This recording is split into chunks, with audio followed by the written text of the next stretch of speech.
पन्नालाल की बहादुरी देखते ही मोदी ने उन्हें भाई कहकर बुलाया। एक ऐसा आम इंसान जिसके सामने मोदी ने भी जोड़ लिए हाथ, ऐसा हिम्मती जिसे देखकर आप भी कहेंगे पन्नालाल जिंदाबाद।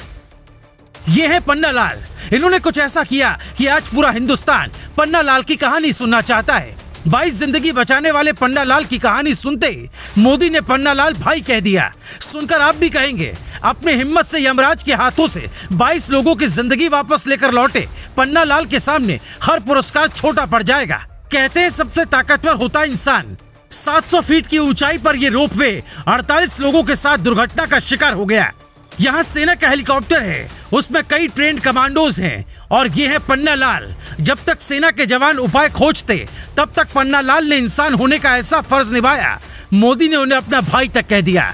पन्नालाल की कहानी की शुरुआत होती है रामनवमी के दिन। 15,000 की नौकरी करने वाला एक सामान्य इंसान हर रोज की तरह अपनी गरीबी में उलझा था, लेकिन उस दिन पन्ना को भगवान राम ने एक काम सौंपा, 22 जिंदगी बचाने का ऐसा काम जो हम, आप या कोई भी इंसान शायद ही कर पाए। 700 फीट की ऊंचाई पर जब हर कोई डर रहा था तब पन्नालाल भारत के असली स्पाइडरमैन बन गए। तब पन्नालाल हवा में उड़ने वाले शक्तिमान बन गए और कुर्सी के सहारे एक एक कर कई लोगों को बचा लिया। ये देखिए, यहाँ आपको एक लटकती हुई रस्सी दिखेगी और ये एक कुर्सी है और ये हवा में इधर उधर कर बचाने की कोशिश करने वाले पन्नालाल हैं। न कमर पर कोई रस्सी बंधी है, न ही किसी का सहारा है। पन्नालाल का ऑपरेशन यहाँ से शुरू हुआ। रस्सी पर रेंगते हुए वो किसी तरह रोप पे ट्रॉली के पास पहुंचे। वहां वो बड़े ही आसानी से उस पर चढ़ते। जब वो वहां पहुंचे तो फंसे हुए लोगों को देखकर भावुक हो गए। असल में उन्हें लगा ये तो कोई भगवान है जो हमें 700 फीट ऊंचाई पर बचाने आया है। हालात ऐसे थे जैसे कोई रो रहा था, कोई हार चुका था, किसी की सांसें रुक रही थी, किसी की बीपी बढ़ गई थी, लेकिन अकेले पन्नालाल ने पहले सबको संभाला। पन्नालाल ने ऑपरेशन के बाद जो कहा वो सुनकर आप कहेंगे सच में पन्नालाल जिंदाबाद। सबसे पहले हमने ऊपर वाली केबिन उतारने का प्लान बनाया। अंधेरा होने से पहले हमने कुल 4 केबिन नीचे उतारी। उसके बाद हमें बोला गया कि अब तुम लोग छोड़ दो, हेलीकॉप्टर आएगा।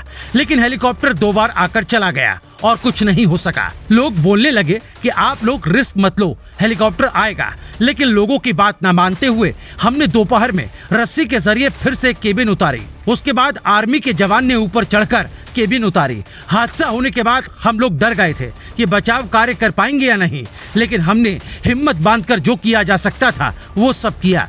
हम लोगों ने सोचा कि किसी भी तरह जान जोखिम में डालकर लोगों को बचाना होगा, क्योंकि इसी से हमारी रोजी रोटी चलती है। अगर हम लोग छोड़कर चले जाएंगे तो बदनामी होगी। लोगों की जिंदगी का सवाल है। हम लोगों ने जो किया अच्छे के लिए किया। अब सवाल है कि पन्नालाल ने ऐसा कैसे कर दिखाया। जहां सेना के जवान नहीं पहुंच पाए वहां पन्नालाल कैसे पहुंच गए। दरअसल पन्नालाल 15,000 की नौकरी करते हैं। वो दामोदर रोपवेज इंफ्रा लिमिटेड के कर्मचारी हैं। ये कंपनी त्रिकूट पहाड़ पर रोपवे का संचालन करती है। पन्नालाल जब पीएम मोदी के सामने बैठे थे तो पीएम उन्हें पन्नालाल नहीं बल्कि पन्नालाल भाई कह रहे थे। आप उसका वीडियो देखिए जब पीएम ने कहा पन्नालाल भाई आप क्या करते हैं। हाँ पन्नालाल जी बताइए। हमारे प्रधानमंत्री जी का नाम 10 तारीख को आप क्या करते हैं पन्नालाल जी? हम एक छोटा कर्मचारी है। बताइए।